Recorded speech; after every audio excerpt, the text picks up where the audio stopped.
হেৰো বিপ্লবী বিদ্ৰোহী বীৰ, তুল তোৰ অবনত শিৰ।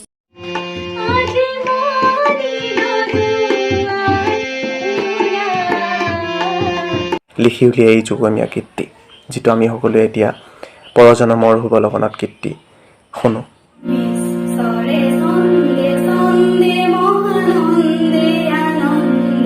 হেৰো বিপ্লবী বিদ্ৰোহী বীৰ, তুল তোৰ অবনত শিৰ। জীৱনৰ আকাশতে মোৰ কবিতাৰ ছন্দ লাগি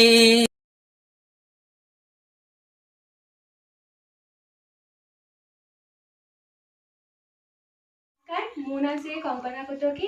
মই ৰাভা দিৱস উপলক্ষে মই ৰাভা সংগীত গাবলৈ ওলাইছোঁ।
শ্ৰী কাব্যশ্ৰী শৰ্মা।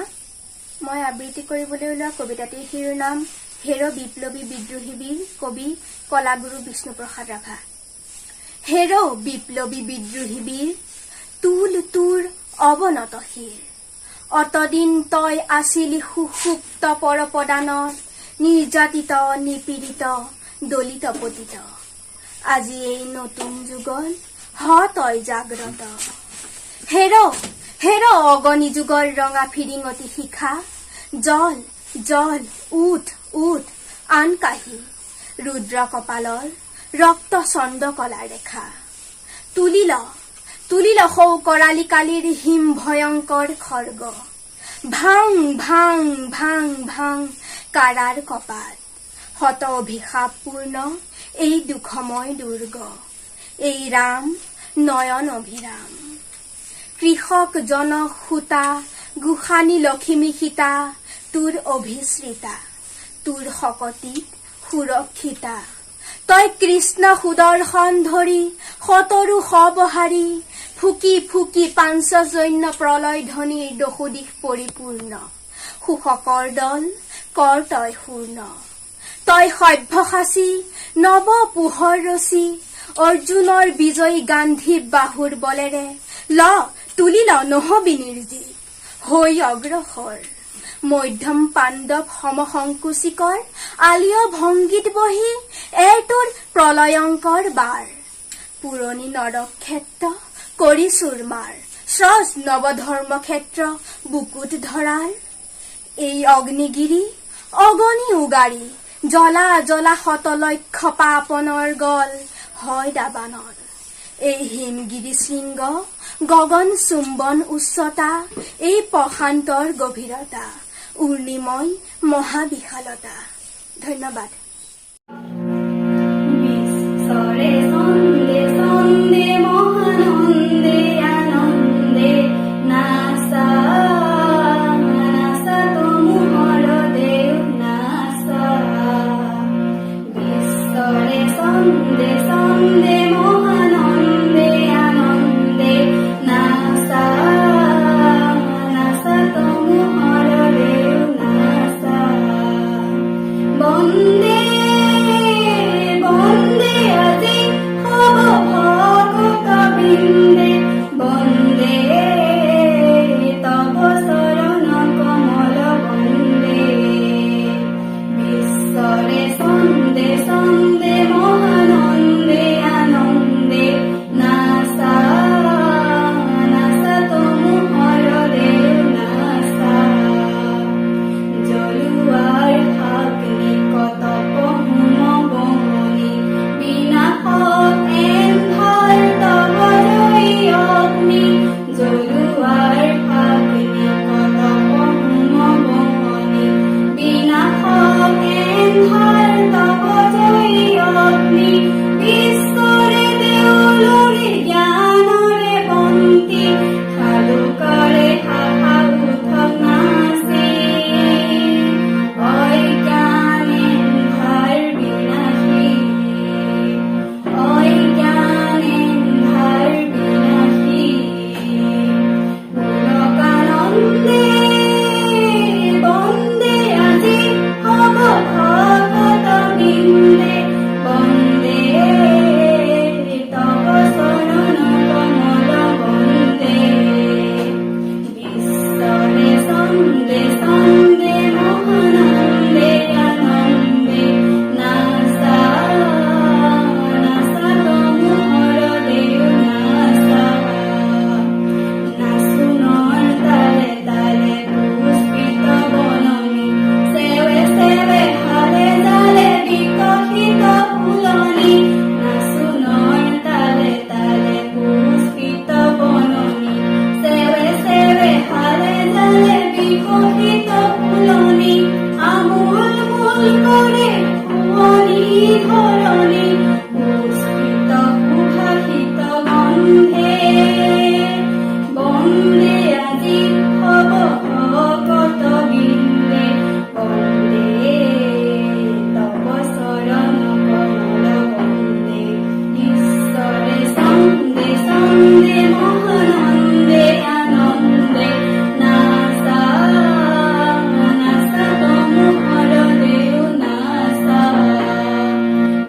নমস্কাৰ, মোৰ নাম শ্ৰী আদিত্য সন্দিকৈ। মই মধ্য চৈদুৱাৰ উচ্চতৰ মাধ্যমিক বিদ্যালয় এজন প্ৰাক্তন ছাত্ৰ। আজি এই বিশেষ দিনটোত আমাৰ মধ্য চৈদুৱাৰ উচ্চতৰ মাধ্যমিক বিদ্যালয় পেষ্টীয়ে অনলাইন যোগে অনুষ্ঠিত কৰা এই অনুষ্ঠানটিত মই দুআষাৰ ক'বলৈ পাই নথৈ আনন্দিত অনুভৱ কৰিছোঁ। আজি আমি সকলোৱে জানো যে আজি ৰাভা দিৱস আৰু ৰাজ্যৰ বিভিন্ন প্ৰান্তত আজি এই দিনটি ৰাভা দিৱস হিচাপে উদযাপন কৰা হয়। আজি এই বিশেষ দিনটোত মই দুআষাৰ ক'বলৈ পাই মই ভাবিছোঁ যে তেওঁৰ আমি সংগ্ৰামী জীৱন বা জন্ম মৃত্যু সাংসাৰিক জীৱন এইবোৰৰ পৰা অলপ আঁতৰি তেওঁৰ দুই এটি গীতৰ পটভূমি বা গীতটিৰ সৃষ্টিৰ আঁৰত থকা দুই এষাৰ কথা মই আজি আপোনালোকৰ মাজত উপস্থাপন কৰিব বিচাৰিছোঁ। গতিকে যদি কিবা ভুল ভ্ৰান্তি হয় মোক ক্ষমা কৰিব। অসমীয়া সাহিত্য সংস্কৃতিৰ উন্নতিৰ হকে যিকেইজন বৰেণ্য ব্যক্তিয়ে তেওঁলোকৰ অহোপুৰুষাৰ্থৰে অৱদান ৰাখি থৈ গ'ল, সেইসকলৰ ভিতৰত বিষ্ণুপ্ৰসাদ ৰাভাৰ নাম সোণালী আখৰেৰে চিৰদিনৰ বাবে প্ৰতিজন অসমীয়াৰ হৃদয়ত চিৰস্মৰণীয় হৈ ৰ'ব। কিয়নো তেওঁ আছিল অসমীয়া জাতীয় সংস্কৃতিৰ ত্ৰাণকৰ্তা স্বৰূপ আৰু অসমীয়া সংস্কৃতিৰ পূজাৰী। তেওঁৰ এটি বিশেষ গীত আমি সকলোৱে জানো, পৰজনমৰ শুভ লগনত যদিহে আমাৰ হয় দেখা, পুৰাবানে পিয়ে এই জীৱনৰ মোৰ হিয়াৰ অপূৰ্ণ আশা। গীত নৃত্য আৰু অন্যান্য সাংস্কৃতিক কৰ্মত ব্যস্ত হৈ থাকোঁতেই বিষ্ণু ৰাভাই এবাৰ কলিকতাত লগ পাই যোৰহাটৰ 25 বছৰীয়া গায়িকা প্ৰিয়লতা দত্তক। আৰু প্ৰথম দেখোঁতে তেওঁলোক দুয়োৱে দুয়োৰ প্ৰতি আকৰ্ষিত হৈ পৰে আৰু 1937 চনৰ 24 নৱেম্বৰ তাৰিখে দুয়ো বৈবাহিক জীৱনত পাতনি মেলে। কিন্তু সান্নিপাত জ্বৰত 1937 চনৰ 22 ডিচেম্বৰ তাৰিখে প্ৰিয়লতা ৰাভাৰ মৃত্যু হয়। বিয়াৰ মাত্ৰ 28 দিনৰ পিছতেই প্ৰথমা পত্নী প্ৰিয়লতা ৰাভাৰ মৃত্যু হোৱাত বিষ্ণুৰ মন ভাগি পৰে। আকস্মিকভাৱে প্ৰিয়লতাক হেৰুৱাবলগীয়া হোৱাত শোকা অগ্নিত জাকৈ লিখি উলিয়াই এই যুগমীয়া কীৰ্তি, যিটো আমি সকলোৱে এতিয়া পৰজনমৰ শুভ লগনত কীৰ্তি শুনো। তাৰ পিছতে এটি গীত আমি সকলোৱে জানো, অসমীয়া ডেকা দল, অসমীয়া ডেকা দল, আজি তোৰ তেজাল বদন মলিন কিয় হ'ল। বিষ্ণু ৰাভাৰ প্ৰথম পত্নীৰ অকাল মৃত্যুৰ পাছত বেদনাৰ সিক্ত দিনবোৰত তেতিয়াৰ কমিউনিষ্ট পাৰ্টীৰ সতীৰ্থসকলে ৰাভাক সান্তনা দিয়ে। তেওঁ 1.5 বছৰমান ঘৰতে বিষদত গৃহবন্দী হৈ থাকে যদিও 1939 চনত কাশীৰ হিন্দু বিশ্ববিদ্যালয়ত নৃত্যৰ পৰিৱেশনৰ বাবে তেওঁ নিমন্ত্ৰণ আহে আৰু তাতে তেওঁ 108 বিধ নৃত্য পৰিৱেশন কৰি যথেষ্ট সমাদৰ লাভ কৰে। এই কালচোৱাতে তেওঁ চিনেমা কোম্পানীও খুলিছিল, মাছৰ বেপাৰো কৰিছিল, অসমীয়া সংস্কৃতিৰ প্ৰচাৰক স্বৰূপেও অৱতীৰ্ণ হৈছিল। অতীত প্ৰীতি, শংকৰ মাধৱ স্মৃতি আদি আছিল তেতিয়াৰ ৰাভাৰ জীৱনৰ আদৰ্শ আৰু এই সময়ছোৱাতে তেওঁ এই গীতটি ৰচনা কৰিছিল, অসমীয়া ডেকা দল, অসমীয়া ডেকা দল, আজি তোৰ তেজাল বদন মলিন কিয় হ'ল। তাৰ পাছতে তেওঁৰ জীৱনৰ এটি শেষ গীত বুলি আমি সকলোৱে জানো। গানটি হৈছে শেষ জীৱনৰ গান, এই মোৰ শেষ গান, মোৰ জীৱন নাটৰ শেষ ৰাগিনী কল্যাণ খৰমান। তেওঁ যেতিয়া কাৰাগাৰত বন্দী হৈ আছিল আৰু কাৰাগাৰৰ পৰা মুক্তি হোৱাৰ পিছত ৰাভাই পুনৰ আকৌ কৃষকৰ মাজত জঁপিয়াই পৰে আৰু 1967 চনত ৰাভাই তেজপুৰৰ পৰা বিধানসভা সমষ্টিৰ বিধায়ক হিচাপে নিৰ্বাচিত হয়। বিধায়ক হৈ থকা অৱস্থাত ৰাভাই কৰ্কট ৰোগত আক্ৰান্ত হয় আৰু 28 ডিচেম্বৰত তেওঁ মুম্বাইৰ টাটা মেমৰিয়েল কেঞ্চাৰ ইনষ্টিটিউটলৈ প্ৰেৰণ কৰা হয়। তাত 2 মাহ চিকিৎসা কৰাৰ পাছত গুৱাহাটীলৈ উভতি আহে আৰু তাৰ পৰা তেজপুৰলৈ লৈ যায়। তেজপুৰৰ আপোন ঘৰলৈ আহি ৰাভাই জিৰণি লৈছিল। এই জিৰণি ভাগৰ নহয়, বেমাৰৰ আছিল। কিন্তু সদাব্যস্ত ৰাভাই বহি শুই কটাব নোৱাৰে। সুবিধা পালে কাৰোবাৰ সৈতে কথা পাতে, গীত গায়, ছবি আঁকে, লিখি যায়। এদিন অন্তিম মুহূৰ্তত আগত এখন পেলনীয়া বিয়াৰ চিঠিৰ পিছফালে 1969 চনৰ জুন মাহৰ প্ৰথম সপ্তাহত এই গীতটি তেওঁ ৰচনা কৰিছিল আৰু এই গীতটি তেওঁৰ জীৱনৰ শেষ গীত বুলি ক'ব পাৰি। গতিকে আপোনালোকৰ মাজত মই মাত্ৰ 3টি গানৰ কিছু পটভূমি বুলি ক'ব পাৰি আঁৰৰ কথা দুই এষাৰ ক'বলৈ চেষ্টা কৰিলোঁ। গতিকে ভুল ভ্ৰান্তিবোৰ ক্ষমা কৰিব, মাথো চেষ্টা কৰিছোঁ। আৰু আজি যেনেকৈ আমি এই এক পৰিৱেশত এনেকৈ ৰাভা দিৱস অনুষ্ঠিত কৰিবলগীয়া হৈছে।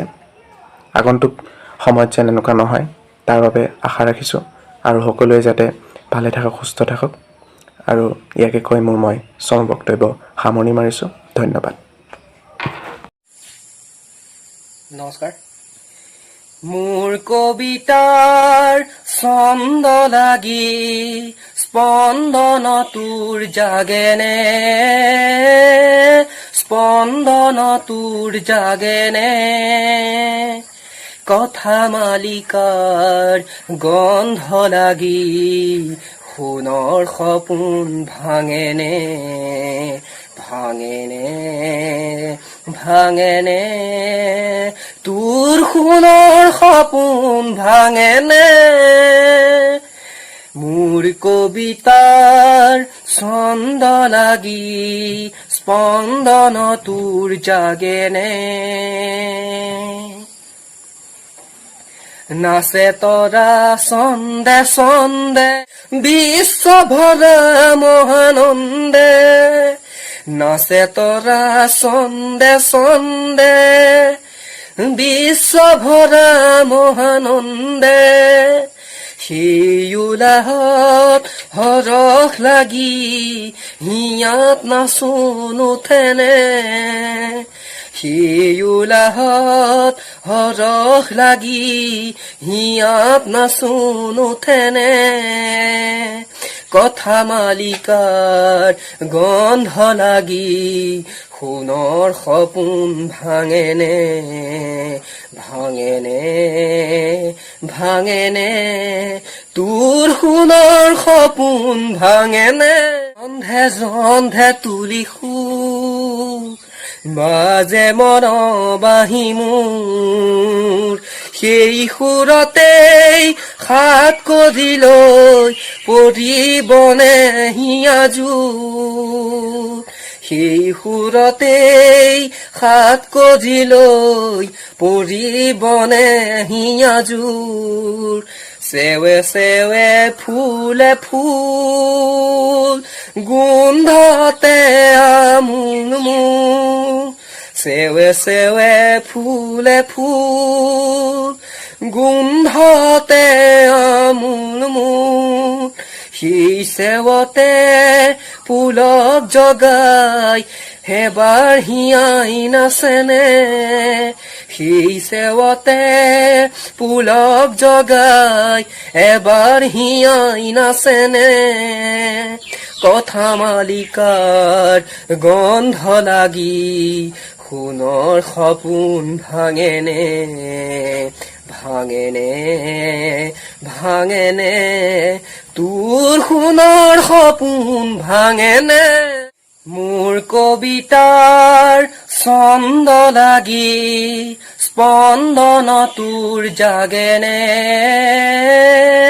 স্পন্দন তোৰ জাগেনে,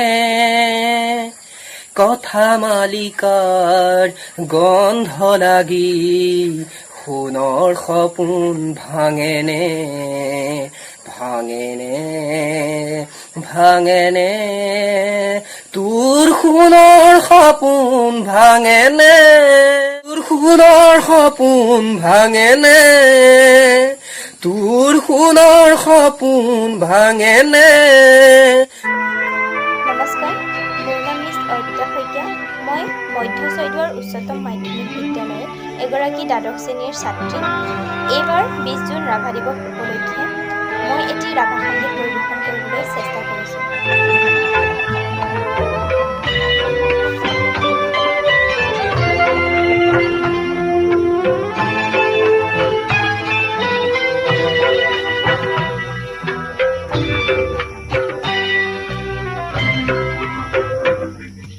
মোৰ জীৱনৰ আকাশতে ইন্দ্ৰধনু গঢ়ি,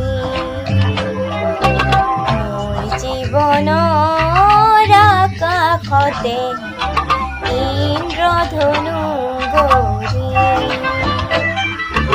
সাত ৰঙেৰে মীনা কৰাই মৰমেৰে তৰি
মেদুৰ মেঘৰ মাদল কোবাই গগন গগন আৰাল ফুলে বাই মেদুৰ মেঘৰ মাদল কোবাই গগন গগন আৰাল ফুলে বাই বিজুলী নদীৰ নাচুন্তি চাই বিজুলী নদীৰ নাচুন্তি চাই দেউদি দেউদি নাচি দেউদি দেউদি নাচি ইন্দ্ৰধনু গৰি মোৰ জীৱন